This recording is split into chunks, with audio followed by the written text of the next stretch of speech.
Okay, so we're ready to start the first source altogether. B'simana taba. So, first thing that I want to say is confession time. How many people are very lax with their berachot? Come on, everybody can give a little hand up. Berachot are, it's very complicated. It's by habit. How many times have you either put a piece of food in your mouth and say, "Oh shoot, I forgot it." Oh, this is the beracha. Some people haven't said a beracha since their mora was saying Baruch Atah Hashem. It's been a struggle. Some people they've forgotten the klal of saying berachot. So we have to first, before we can actually learn about the berachot, where does the beracha not only come from, what's the source for saying berachot, and where can we gain musad from what a beracha is supposed to do for us? It's a mitzvah like anything else. We have to try to change our lives based on these berachot. So I'm not going to read every source inside, but I am going to have highlights. You could also either take a screenshot. I'll talk to Emily Antaby, and she'll give everybody the source sheet.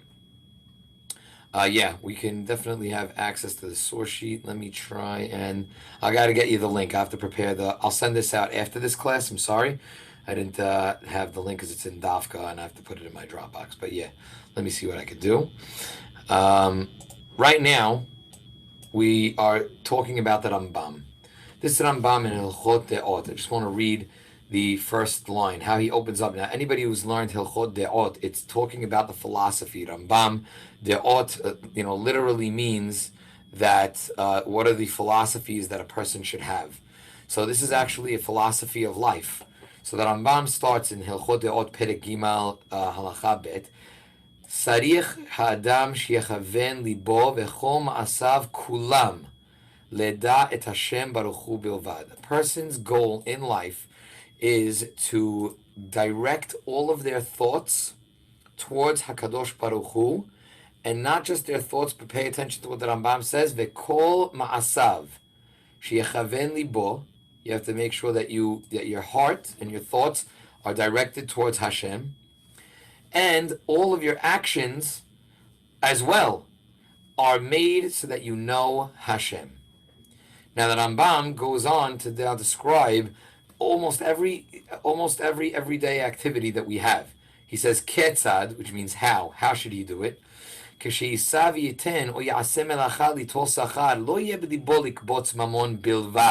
And bilvad I highlighted. The goal is that, let's say a person goes to work. When a person goes to work, you're not supposed to be thinking about only making money. And again, the key thing is only. So what am I supposed to be thinking about? So I'm supposed to be thinking about how Ela ya'aseh devarim ha'elu kedesh yimaseh devarim she'haguf sarich bahem. When a person goes to work, say, why am I working? I'm working to get money. I'm working so that money can now sustain my family, so that I can do Torah and mitzvot, so I can serve Hashem better. If a person is able to do that, then they may be going to work, but they might be on a higher spiritual level than a person who's learning in Kolel, than a person who's learning Torah all day. Because every second that person is working, then he or she is not working just to get money, but what are we doing? We're working towards Hashem, towards that connection to Hashem. And then the Rambam goes off and says, look at all of the v'gam kedesh yimatzeh devarim she'haguf sarich lahem me'achila v'shtiya yeshivat habayit v'nesiat isha v'kei k'shiyachal v'yishteh v'yiv'ol. He says, so not only do we have to say, when I work, I'm trying to find all of these things, and all of these things, the hidden meaning is that I have to connect them to Hashem. And if I could reach that level where every single act in my life is connecting to, and I'm doing it for HaKadosh Baruch Hu and for the spirituality that's in it, that's the Rambam says that's how, then a person has reached his or her goal. Not only when a person is going to work, but eating, drinking, cohabitating with a person, that's right with their spouse, all of those, a person has to say, well, why am I cohabitating with my spouse? So that I can have children, so that I can fulfill the mitzvah of being a good husband or wife, so that I can understand what it means to connect with a person and be one, just like Hashem. Again, a person doesn't have to think about that the whole time while they're together with a person, but the concept is that even those actions have to be directed towards Hashem. Last example, because I think this is a great one for everybody to do. If right after a person says Shema, they have in mind, I'm sleeping now so that I get stronger to serve Hashem, just like that. Your entire sleep every second is a mitzvah. Your entire sleep. Because you're not saying, oh, I'm just exhausted because, I got to go to the gym tomorrow. That could be very well the case. However, if you say, I'm resting now so that I can serve Hashem in a better way, your entire sleep becomes a mitzvah. And that's what we're talking about here. Now, why is this the first source in the introduction? Because I think the way that we have to look at berachot is a built-in way to be able to accomplish this goal. We have the opportunity to say so many blessings throughout our entire day. And each and every opportunity, when you pick up a bottle of water, when you pick up a fruit, when a person maybe can smell something, some good perfume, to say those words, Baruch Atah Hashem Elokeinu Melech HaOlam, you take pause each and every time to connect yourself to Hashem. It's not just about saying, let me check the box off and make sure that I am saying a beracha on food. Of course we need to do that, but why? This is the key. The rabbis established all of the berachot. We're talking about beracha rishonah in the beginning, right before you eat something, in order so that you can constantly connect and focus your being towards Hashem. Eat with every bite of food. So when I'm eating now, I'm through the hustle and bustle of my day, but I'm thirsty. Before I take that coffee, I say, Baruch Atah Hashem, Elokeinu Melech HaOlam, Shehakol Nihiyah B'Dbaro. That's all of 8 seconds. But it's an 8-second pause where what you did is now you took a mundane act and you connected it now towards Hashem, towards HaKadosh Baruch Hu, which is exactly what the Rambam was looking for us to do. Okay. Let's go to source number 2. Source number 2, the Gemara Bava Metzi'ah, Daf Pei Het Amud Aleph, tells us how important is it to say a beracha. It says, Alma Aveda Haaretz. How did we lose the opportunity to be in Eretz Yisrael? How did we get kicked out of our land? How did we have the Golah? How did we have the exile? So it says, Davar Ze Amru Chachamim Velo Pirshu. The rabbis, they said to the Hamim, they didn't have an answer. Amru Nevi'im Velo Pirshuhu. They went to the Nevi'im and they didn't have an answer. Ad Pirshu HaKadosh Baruch Hu Ve'atzmo. Hashem had to come and tell us the reason. Shneimar Vayomer Hashem Al Ozbem Et Torati Asher Natati Lifnehem. You left my Torah. What does it mean to leave the Torah? Amar Rav Yehuda Amar Rav Shelo Barchu Batorah Tehila. When it came time to say Birkot Torah, we did not say the Beracha. So again, another source connecting when a person fails Birkot Torah is also what we call Berachat HaNehenin. Birkot HaNehenin means they're blessings that you get pleasure from. There's no greater pleasure than learning Torah. Any pleasure that we get in this world, we always say a Beracha beforehand.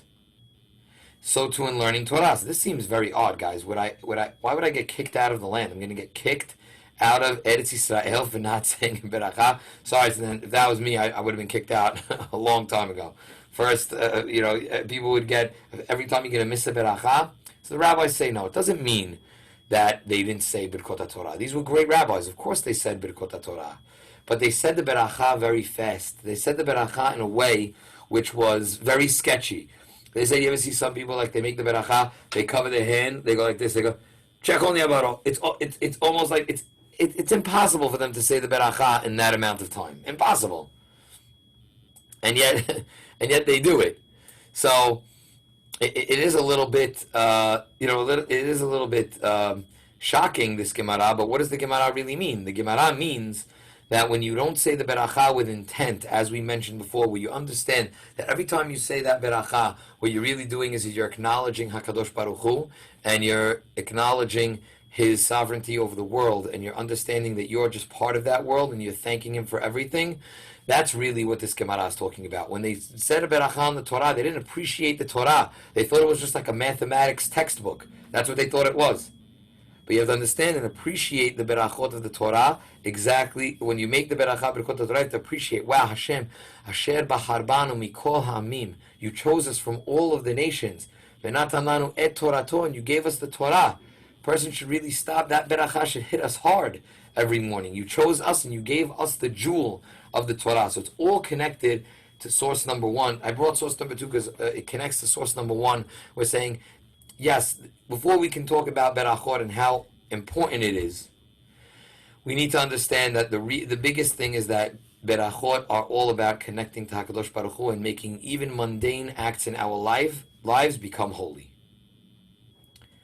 Okay, I'm going to take a brief pause here for anybody who has a question. Anybody has a question or a comment, wants to share something?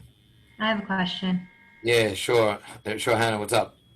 So are you saying like if you don't say the beracha with proper intent is as if you're not saying it at all? I wouldn't go that far, but I would say that you're missing a big piece of the mitzvah. Yes. Right. Okay. Meaning definitely we do hold Maran Shulchan Aruch in Siman Samach in Siman 60 in Orach Chaim. The halacha l'maaseh is mitzvot tzrichot kavana. The mitzvah needs kavana. So, but if a person goes through it and does it by rote, but you said the words, b'di'avad yatsa. So you definitely can eat the apple at that point, but you're missing a piece of the beracha. Correct. Okay. Thank you. Okay.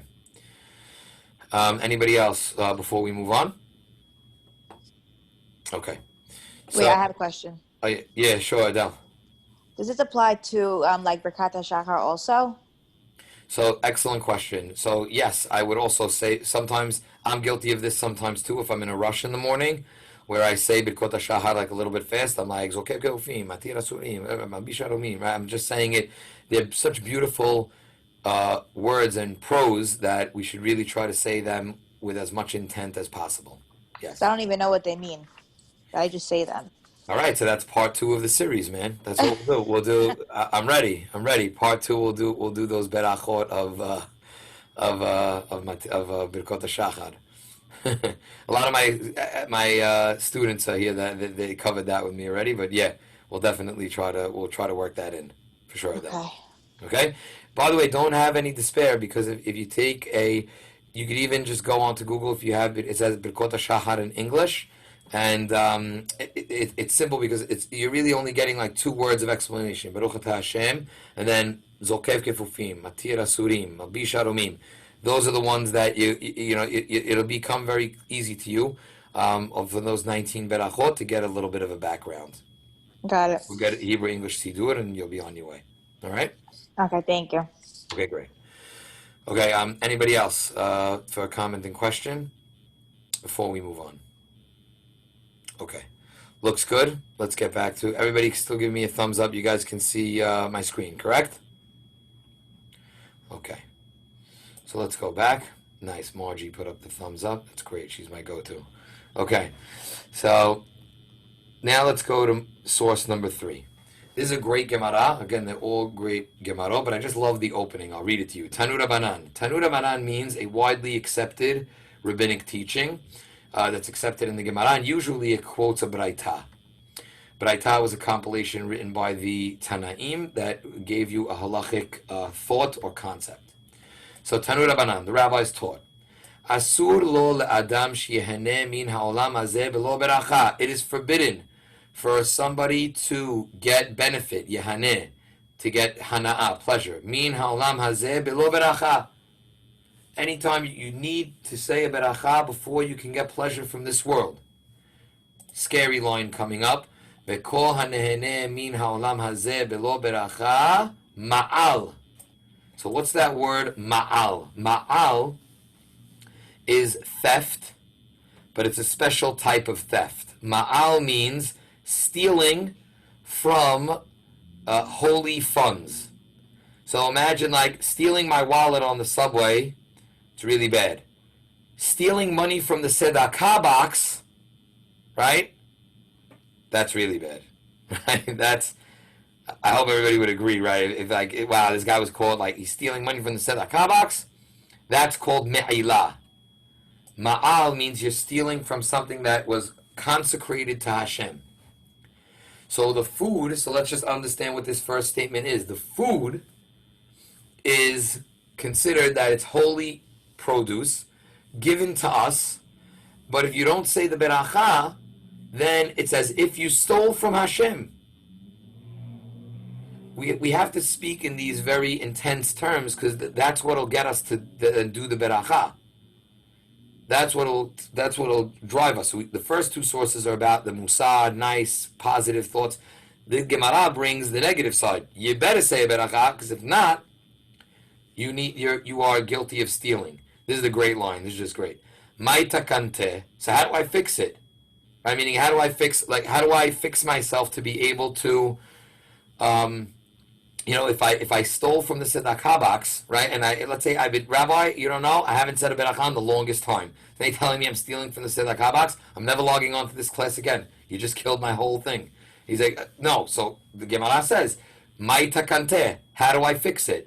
Okay, tells you how to fix it. Yelech etzel hacham. Come to the rabbi.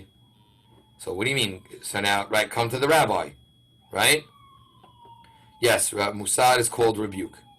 So Ariana put it in the chat. Yeah, sorry.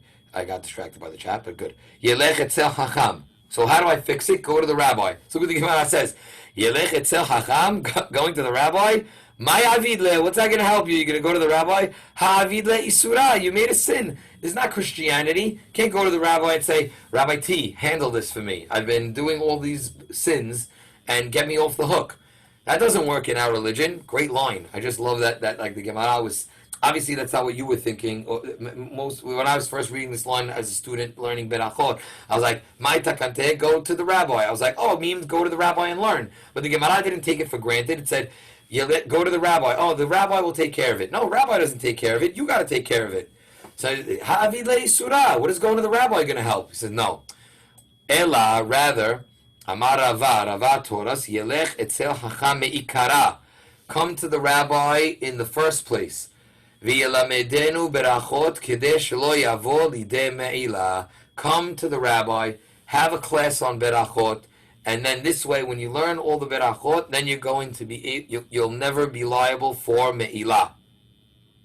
The only way to do it is by learning. Whenever somebody learns the laws of berachot, it's like automatic teshubah for not saying berachot or for messing up in berachot. So right now, what we're doing right now, everybody here, right, myself included, I get a little bit of credit, right, as the rabbi, right? Everybody here, what we're doing now is this Gemara is teaching us by learning the laws of berachot. If you were somebody who never said berachot or tripped up in berachot, it's now a kapara, almost a takanta, really. Takante means to fix it, and you're fixing it's fixing it by never coming to steal from Hashem again. All right. The next piece of the Gemara now gives a beautiful thing that we say all the time.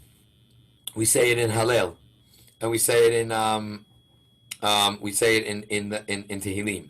Amar Rav Yehuda, I'm over here, I'll just highlight. Amar Rav Yehuda, Amar Rav Yehuda, Amar Shmuel. Rav Yehuda said in the name of Shmuel, Kol hanehene min ha'olam hazeh belo beracha ki'ilu nehene mikodshei shamayim. Same concept. So the Gemara gives another teaching. Anybody who, what does Rav Yehuda say in the name of Shmuel?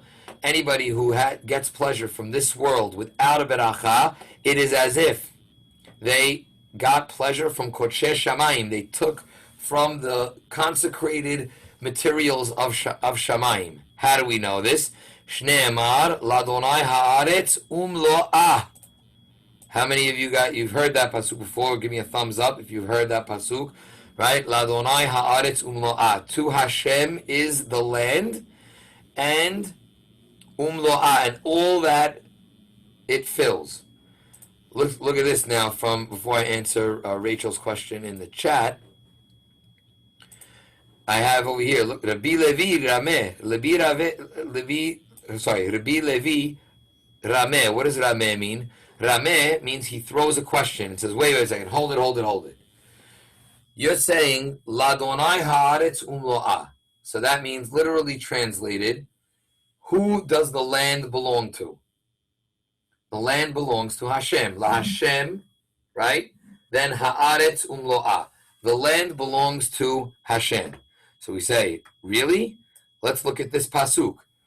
Ketiv, it says, Ladonai ha'aretz umlo'ah, that the land belongs to Hashem. Uchtiv, and then it also says, Hashamayim shamayim ladonai, ve'ha'aretz natan li bnei adam. How many of you guys have heard that pasuk?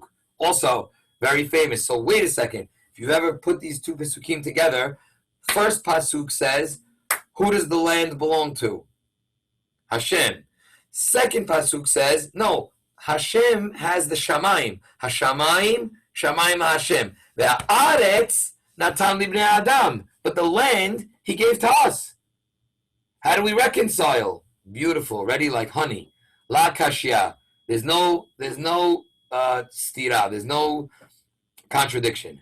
Kan, in this pasuk, kodem beracha, kan le'achar beracha. So there's actually a shift in the property ownership of food from when before you had the beracha to after. Kan, the pasuk that says kan, always go back. Let's go back to the highlight. When it says La Hashem ha'aretz umlo'ah, Hashem has everything belong to him on the land. When is that talking about? Before beracha. Before you say beracha, it still belongs to Hashem. Even though, wait a second, you said that the shamayim is to Hashem. That has nothing to talk about. Hashem has everything in the shamayim. What about what's on the aretz? On the land. So it still belongs to him until you do what? Until you say a beracha. You say a beracha, ve'ha'aretz natan li bnei adam. So what the beracha is doing, it's almost that's how you pay for your food. You pay the store owner to buy the apples to bring them to your house. Now once you brought them to your house, okay, it's your apple, you have the right to do what you want with it, but it's not really yours yet until you do what? Until you say the beracha, and that's how we reconcile these pisukim. A beautiful, beautiful, beautiful prose that we're able to take with us for the beracha. I'm reading Rachel Corman's question. Hi, Rabbi. When the pasuk says to say a beracha before getting pleasure, does that only refer to food or anything? So it happens to be, Rachel, yes, this is referring to the berachot that you need before you get pleasure. Okay, the answer to that is yes. Okay, I'm going to stop here again for a brief moment because we did those sources, and if anybody has a question or a comment, feel free. Question or a comment, okay, good. Looks like we can move on. Okay. Now source 4. Okay, source 4 is, sorry, did somebody have a question?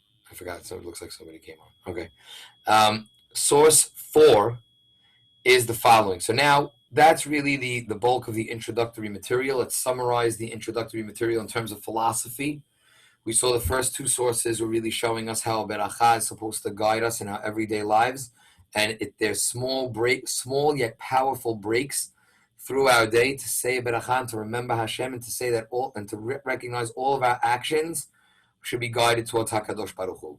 We also saw the Gemara that had two major points. One is you have to be careful. If you don't say a beracha, it's like stealing from Hashem in a very intense way. Me'ilah, not gezel, me'ilah.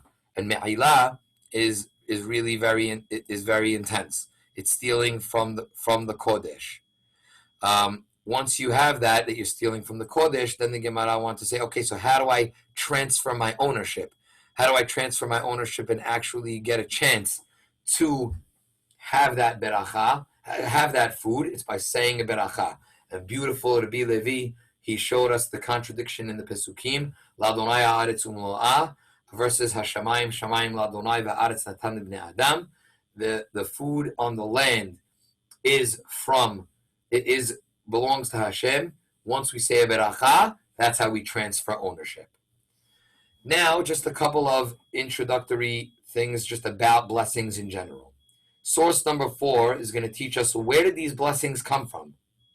I don't see them in the Torah. There's only one blessing that's from the Torah. Does anybody want to unmute and share? Anybody know the one blessing? Birkat Hamazon. Nice, there you go, Mora Reina. Excellent. Birkat Hamazon. Birkat Hamazon is the only blessing that's from the Torah. Ve'achalta ve'saba'ata uberachta. You ate, you felt full, and then you made a beracha. Excellent. Now, what about these other berachot, meaning borei priya etz, borei priya adama? So the Gemara has the source. There's always a source here. Gemara Masech Berachot Daf Lamed Gimel Amud Aleph. Amar le Rav Shemen bar Ava le Rabbi Yochanan. Rav Shemen bar Ava spoke to Rabbi Yochanan and said, Mikedi. The word Mikedi means let us see. Like I want to say, like, hey, come on, I want to tell you something. Mikedi, let us see. Anshe Knesset Hagdola tiknu lahem liYisrael berachot utfilot kedushot vehavdalot. The Anshe Knesset Hagdola, he said, I want to tell you something important, and it's also connected to Ezra HaSofer and his Bet Din. That's also what Anshe Knesset Hagdola refers to as well. Anshe Knesset Hagdola, the tiknu, they established, lahem liYisrael, to Bnei Israel, berachot, all the blessings, all the prayers, all the kiddushot. What are kiddushot? When we say a kiddush, what we have to say? The havdalot, and the havdalot, how we have to break that kiddusha. So it's just important for you to know. Somebody says, so where did these berachot come from? The actual nusach. Anybody remembers from my class what nusach means? I don't know if there's any. Syntax. There you go. Nusach, syntax, the way it is written. There it is. So what nusach means? So the nusach of these berachot came from Anshe Knesset Hagdolah. They are all the Rabbanan. Okay, they are all from the rabbis, the Rabbanan. Again, still very important. Still made it to the Talmud, the Shas, the Rambam. It doesn't diminish anything, but it does. We're going to get to something that's going to be more intense in that. Okay. Before I get to the next source, I just want to know if there's any. We're up to source 5 now. Any questions or comments? Questions or comments? Okay, good. Yeah, Ariana. Yeah. Birkat Hamazon, though, you say it after the fact. It's not. Is it still about permission? Like. No, it's the only blessing that the Torah ever expects you to say is after eating. I have a beautiful concept on it, but I don't want to go over. I said that 12:05, I'd let you guys go. So you'll remind me about it, Ariana. That we're going to do one on Birkat Hamazon. Also, you'll remind me. God willing, yeah. Thank you. Okay, you got it. Okay. So now let's go to source number 5. Okay, source number 5. Here I'm going to zoom out actually now so that people can see the list. Is this too small? I'm going to go with Margie and Ariana because you guys are too small. Oh, half. Okay, no. So we're going to leave it big. Okay, ready? So now we're leaving it big right here. So there are different types of berachot. There are 3 major types of berachot. Okay? The first type is called berachot hanehenin. Blessings that are said when one takes pleasure from this world. Example, blessings said on consuming food, smelling spices, etc. So those are the berachot on fruit, vegetables, anything you eat or drink. Also, besamim is considered berachot hanehenin. The beracha on getting married, by the way, and let's say meaning physical pleasure of cohabitating with a person's spouse, that beracha is said under the chuppah, and that one beracha lasts for the entire relationship. Some people try to be wise guys, like, oh, Rabbi, I don't know, there's not a beracha on cohabitating. Yes, there is. It's at the chuppah. So you should just know that. Okay? Next, number 2, berachat or birkat hamitzvot. Blessings said upon performing rituals. Those are examples. Blessings said before donning tzitzit, tefillin, or before sitting in a sukkah. For women, dipping in a mikveh, hadlakat nerot. All of those are considered hafrashat halah. Okay, all of those are called birkat hamitzvah. So you're saying that before you do a mitzvah. The next type of beracha that there is berachot hashevach vehoda'ah. praising God for either his beautiful creations or allowing us to merit in seeing certain occasions in our lives. Example, the blessing of Shehayanu, the blessing on lightning and thunder, Birkat HaGomel, upon arriving home safely from a dangerous journey, and even Birkot HaShahar, someone brought it up here, I think it was Adele, was it Adele? That said that we say every morning falls into this category. Still a beracha, but it's a different category. It's Birkot HaShevach and Birkat HaOdah. As we move through the course, we're going to analyze each and every one. The bulk of it is going to be on type number 1, Birkat HaNehenin, fruits, vegetables, etc., things that we consume. But there are these other types of berachot as well. Okay? The last 3 sources that we have are more rapid fire. So we'll finish these very quickly, and then I'll take questions before we log off. Number 6, the Gemara Masechet Berachot on Daf Mem Zayin says the following: Lo yizrok beracha. The Gemara says, don't throw the beracha out. What does that mean? Rashi says, Velo yizrok beracha mipiv. That's the quote. Rashi explains, Bimhirut. Don't say the beracha too fast. I want somebody to time me right now. Somebody time me right now. I'm going to give you a beracha that's going to seem so slow, and I want you to time me how long it takes. Ready? Here we go. Ready, guys? Wait. I didn't do it yet. 1 second. Right? I'll tell you. On your mark, get set, go. Baruch atah Hashem Elokeinu melech haolam shehakol nihiyah bidbaro. Stop it. How long did that take? 7 seconds. So we'll round up. 8 seconds. And that beracha was very, very, very, very slow. You're like, Rabbi, there's no way I'm saying the beracha that way every day. Even I think my wife's in this class. She could attest I don't say it that slow all the time. But when you try to say the beracha, even let's shrink it down to 5 seconds, even 4 seconds. If you say a 4-second beracha, it's not fast. You have to say it in the right way, not too fast.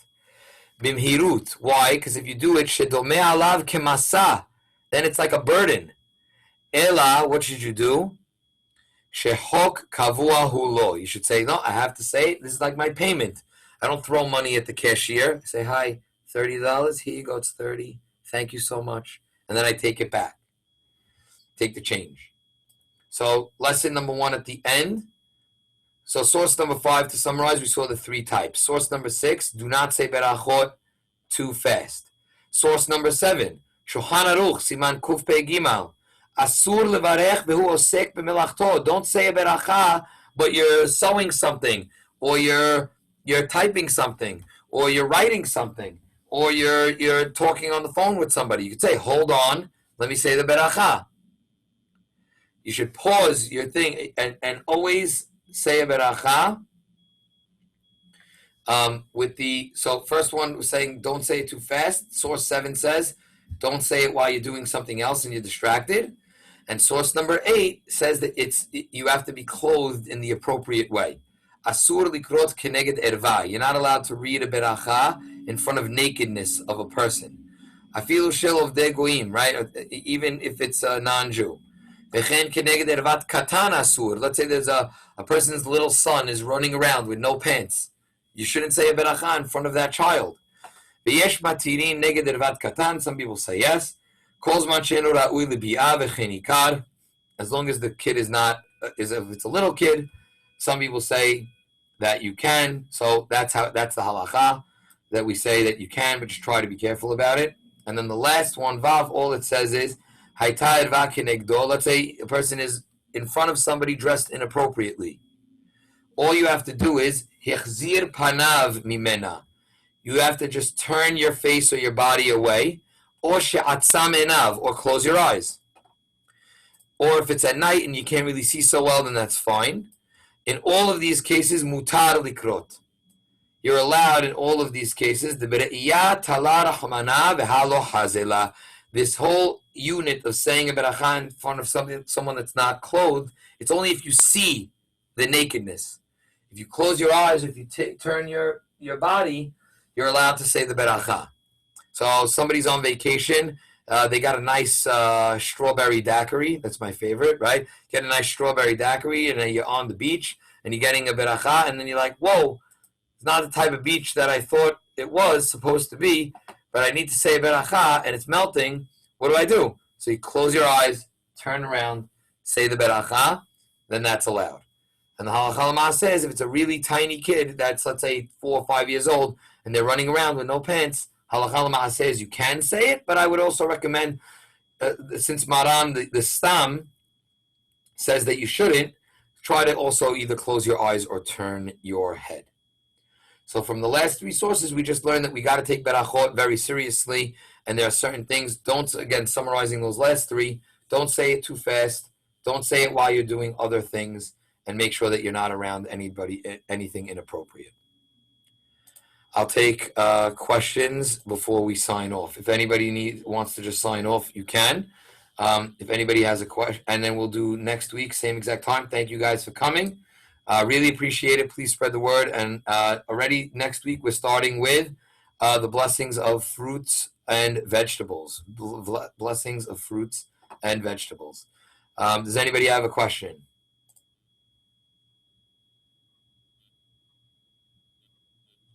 Okay, guys, looks good.